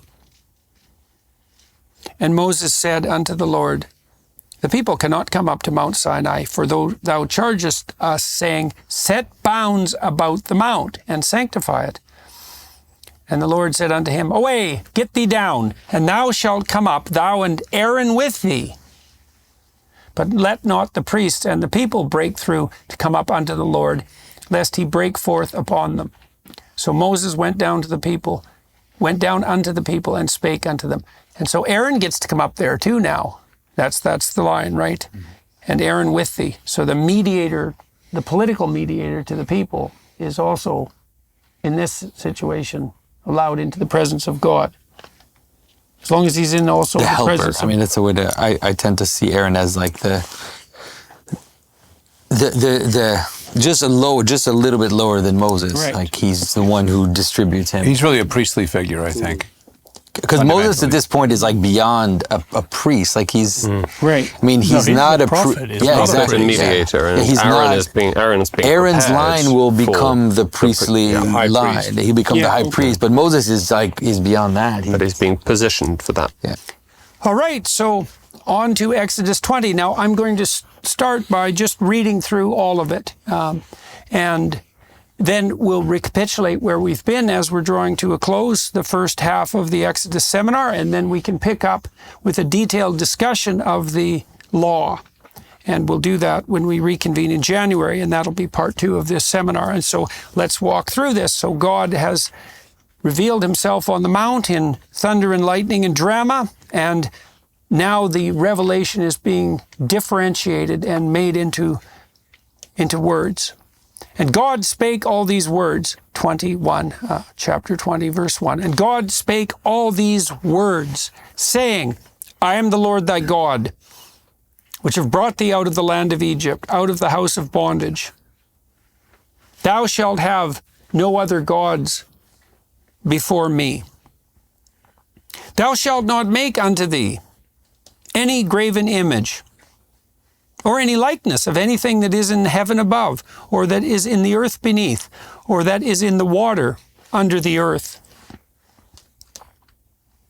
Thou shalt not bow down thyself to them, nor serve them. For I, the Lord thy God, am a jealous God, visiting the iniquity of the fathers upon the children unto the third and fourth generation of them that hate me, and showing mercy unto thousands of them that love me and keep my commandments. Thou shalt not take the name of the Lord thy God in vain, for the Lord will not hold him guiltless that taketh his name in vain. Remember the Sabbath day to keep it holy. 6 days shalt thou labor and do all thy work. But the seventh day is the Sabbath of the Lord thy God. In it thou shalt not do any work, thou, nor thy son, nor thy daughter, thy manservant, nor thy maidservant, nor thy cattle, nor thy stranger that is within thy gates. For in 6 days the Lord made heaven and earth, the sea, and all that is in them, and rested the seventh day. Wherefore the Lord blessed the Sabbath day and hallowed it. Honor thy father and thy mother, that thy days be long upon the land which the Lord thy God giveth thee. Thou shalt not kill. Thou shalt not commit adultery. Thou shalt not steal. Thou shalt not bear false witness against thy neighbor. Thou shalt not covet thy neighbor's house. Thou shalt not covet thy neighbor's wife, nor his manservant, nor his maidservant, nor his ox, nor his ass, nor anything that is thy neighbor's. And all the people saw the thunderings and the lightnings and the noise of the trumpet and the mountain smoking. And when the people saw it, they removed and stood far off. And they said unto Moses, Speak thou with us, and we will hear. But let not God speak with us, lest we die. And Moses said unto the people, Fear not, for God is come to prove you, and that his fear may be before your faces, that ye sin not. And the people stood afar off. And Moses drew near unto the thick darkness where God was. And the Lord said unto Moses, Thus thou shalt say unto the children of Israel, Ye have seen that I have talked with you from heaven. Ye shall not make with me gods of silver, neither shall you make unto you gods of gold. An altar of earth thou shalt make unto me, and shalt sacrifice thereon thy burnt offerings and thy peace offerings, thy sheep and thine oxen. In all places where I record my name, I will come unto thee, and I will bless thee. And if thou wilt make me an altar of stone, thou shalt not build it of hewn stone. For if thou lift up thy tool upon it, thou hast polluted it. Neither shalt thou go up by steps unto mine altar, that thy nakedness be not discovered thereon. Well, that's Exodus 20. And that brings us to the close of the first half of this seminar. And so we might recapitulate where we've been.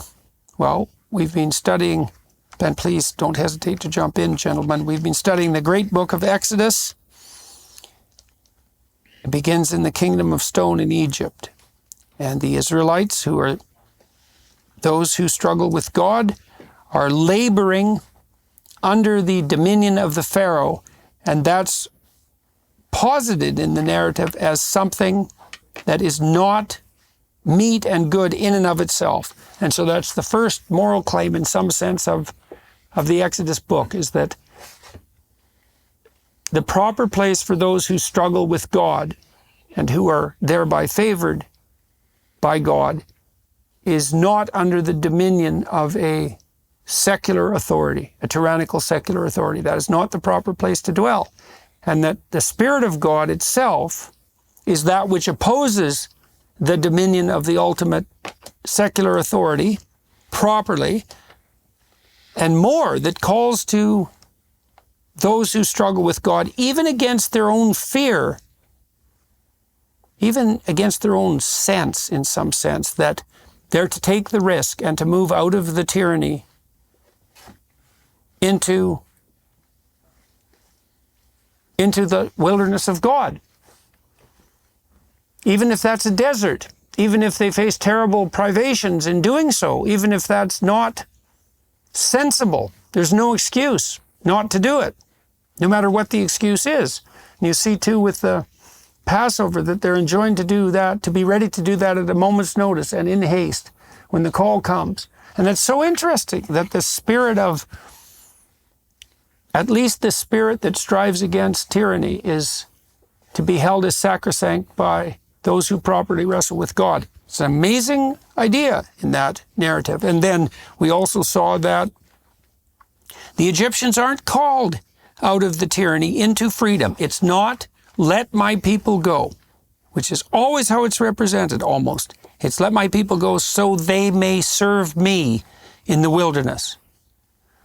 And so, after great resistance on Pharaoh's part and much hemming and hawing on the part of the Israelites, they're encouraged to depart. And they don't go from Egypt to the promised land. They go from Egypt to the desert. And the desert's a terrible place. Even before they get to the desert, they're threatened by the resurgence of pharaonic might and the probability that they're all going to die as a consequence of their presumption that freedom should be sought. And even in that situation, what's held up in the highest place is the spirit that calls them forward. And then they end up in the desert and begin to organize themselves. And they organize themselves first dangerously under the sole dominion of Moses, and they're warned against that. And then they're enjoined to produce a hierarchical state, and then to prepare themselves for the revelation of the law. And then God organizes himself on the mountain. They come to the foot of the mountain. That's a symbol, at least in part, of the structuring of the proper hierarchy between heaven and hell. God prepares himself in thunder and lightning to reveal the nature of the divine law. And then he calls Moses and reveals the law. And then Moses describes it to the people. And that's really where we're at now. We'll pick up in a few months with a walkthrough of each of the commandments, because each of them deserve their careful attention.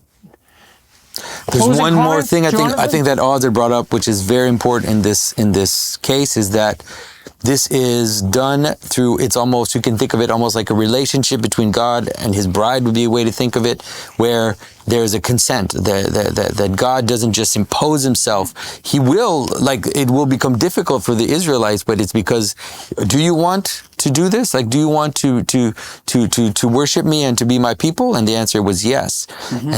And so that is this beautiful. It has to be voluntary. It has to be voluntary, and it really is like from the beginning of Scripture.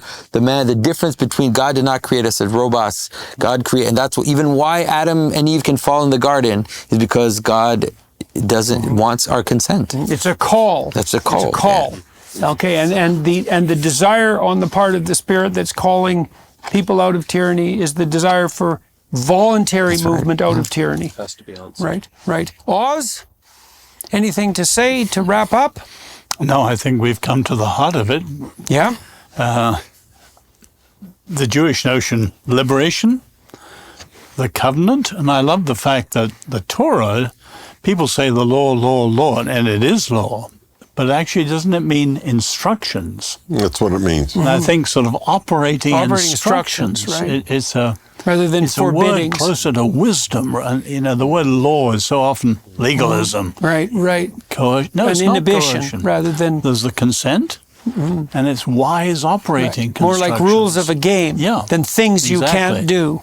Yeah, rules of the proper game. But then Yeah. the big mystery one, the third one, the tent of meeting, and how we in our lives live meeting with God. That's the question you raised, Dennis. James? Well, might just say that really what we've come, as Oz says, to the heart of the matter, as we might say, right at the top top of the mountain, an appropriate place for a cliffhanger, you might say. And it's God speaking. The chapter opens God speaking all these words. And I think we're meant to think back immediately to the beginning of Genesis. We're invited, I think, again, I've said this before in the seminar, Jonathan said it a number of times, that we're invited to see creation in through, as it were, two lenses, as a kind of stereoscopic sound, that there's the order of nature that God brings into being in Genesis, and then he is, as it were, revealing and casting into relief the moral reality, the fabric of moral reality. These two are together. Science, as we might think, uncovers the natural world, and morality, the conscience, discerns the fabric of moral reality. And so I think... So you have here too, with God using the word on Mount Sinai, the use of the word to bring into being, out of the potential of the Israelites, the order that is good. That's right. That pertains to the operating principle idea too. Yeah. So, it's speech, logos, that is the animating principle. And of course, for Christians, that has profound Christological resonances, and that is what I think the opening of the Gospel of John is recapitulating, not just the opening of Genesis, but the opening of this chapter too. Yeah. Larry. This is the God who claims to be the one God and the maker of everything. And this is the greatest revelation I know of what our relations with him might be like if we meet up. For Christians, that's amplified and deepened in the New Testament. But here, this is just awesome. And it's awkward. It's difficult right from the start. And the reason is we're meeting perfection, and it pleased him to make us, and we're not perfect. Pleased him to make us imperfect so that we could judge and be a different kind of relation to him than anything else. And so how this all works is getting worked out here for the first time. Could I add something? Yes. Rodney Stark says monotheism, the single most innovative idea in human history. And about the same time, Gore Vidal gave a lecture at Harvard and said that monotheism is the great unmentionable evil at the heart of the American experiment. And you have these dramatically different views. Yeah, well, if you confuse monotheism with domination and power, then that's exactly what you do. That's what you present. But for him, any idea like that is wrong. Anything that challenges. I think we have the stark choice. Mm-hmm. Yep. Dennis? To 3 quick points. Your point about it is not just liberation, it is so that they will serve me, worship God. So I don't think this is well known to anyone outside of Judaism, unless they're truly a student of the Bible.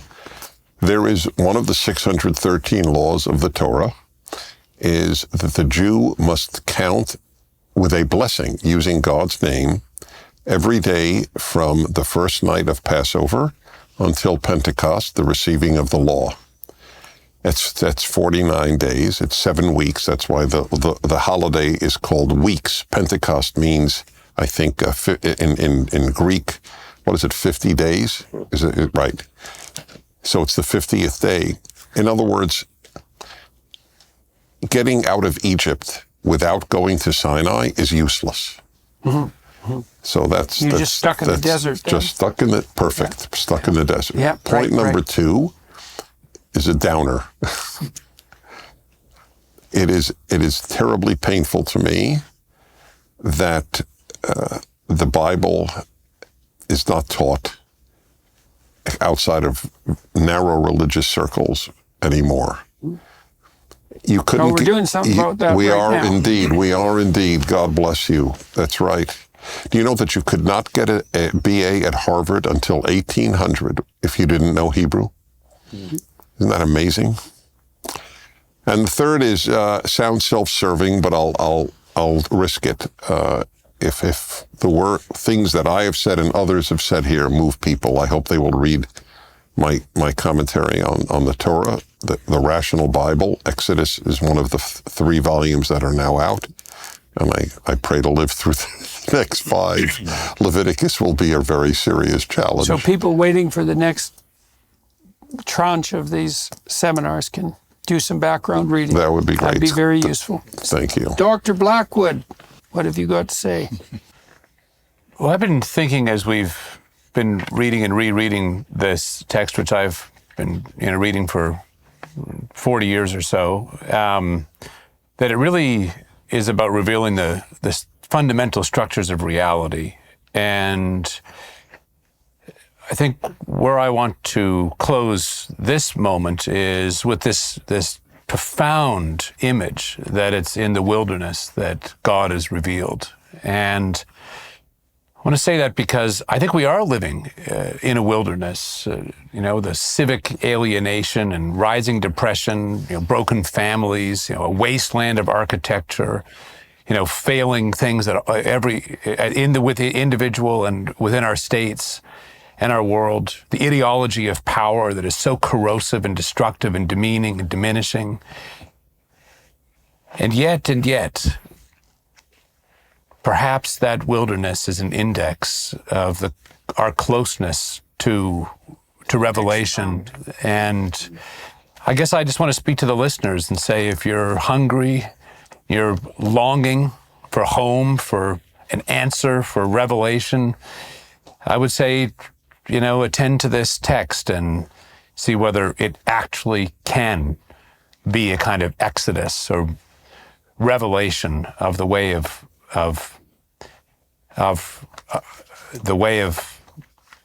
let's say, liberation for you. Here's hoping that that this conversation, however much we all don't understand, I'm so deeply aware of how little I see here and how limited even a gathering of 16 hours can be in relation to such an infinitely rich text. Nonetheless, my hope, you might say my prayer, is that it's a mountain in the desert. It's a mountain in the desert. Mr. Pajot.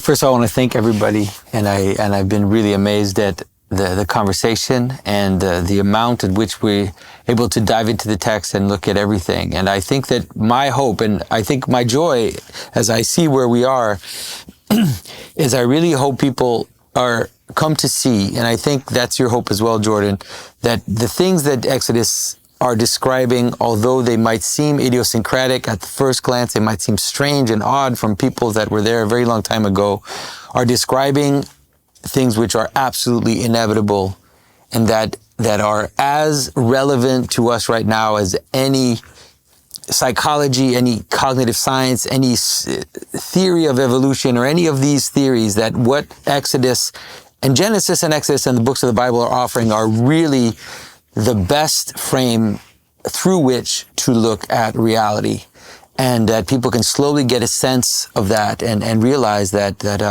this text it's inevitable. No, I think all of you have done a wonderful job in elucidating that evidentiarially, let's say, right? And to guide people through a text like this to say, well, look, here's what it may mean insofar as we're able to penetrate it. And isn't that useful in 15 different ways, many of which you didn't expect? And we've all had the opportunity to experience that and then to share it and to build our mutual knowledge in this dialogical process. We're thrilled, by the way, that all of you who are watching and listening are watching and listening. We're doing this firmly with the fact of a receptive audience in mind and really a deep appreciation for that receptive audience, hoping to bring the best to you. And so